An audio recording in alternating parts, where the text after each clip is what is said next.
Bonjour à tous et à toutes.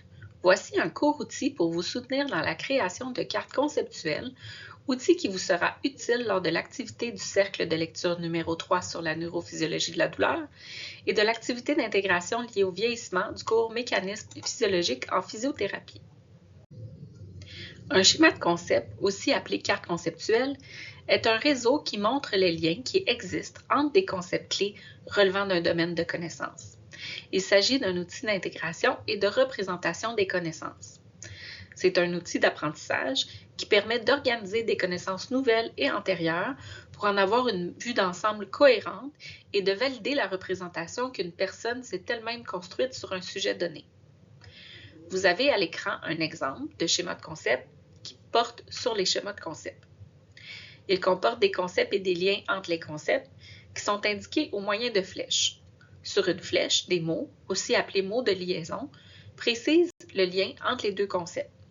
Les flèches peuvent être unies ou bidirectionnelles.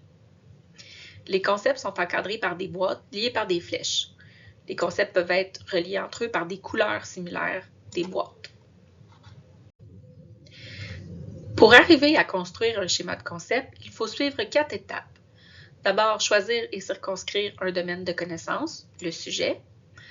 Ensuite, établir la liste des concepts fondamentaux qui permettront la meilleure représentation du domaine de connaissance ciblé, environ 10 à 12 concepts. Ensuite, il faut organiser le schéma de manière à ce que les concepts soient disposés de façon hiérarchique, mais surtout de manière à permettre la représentation d'un bon nombre de liens qui permettront de présenter le sujet de façon complète.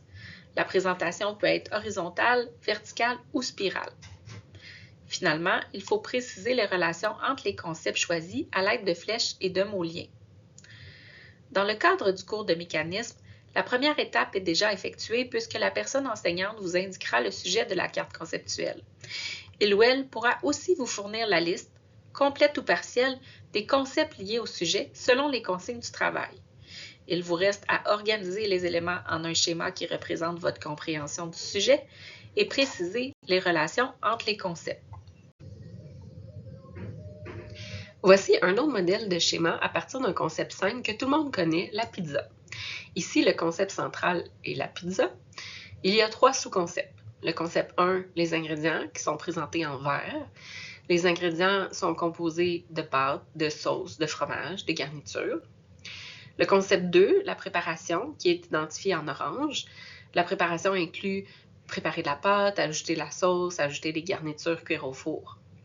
Le concept 3, le résultat ou l'expérience, qui est présenté en mauve. Le résultat permet le goût, la texture, la satisfaction.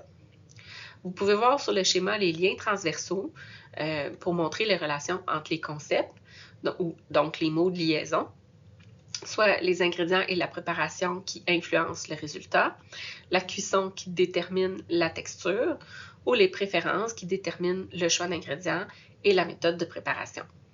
Le schéma n'est donc pas une recette ou une liste d'ingrédients, c'est une façon de montrer comment les ingrédients, la préparation et le résultat sont reliés entre eux pour créer la pizza.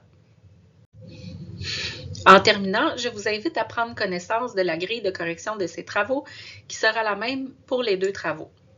En résumé, les concepts principaux doivent être clairement identifiables dans votre schéma. Les concepts secondaires doivent être organisés de façon logique. La carte doit présenter une organisation ou une hiérarchie. Une carte désorganisée ou une liste de mots nuira à l'évaluation.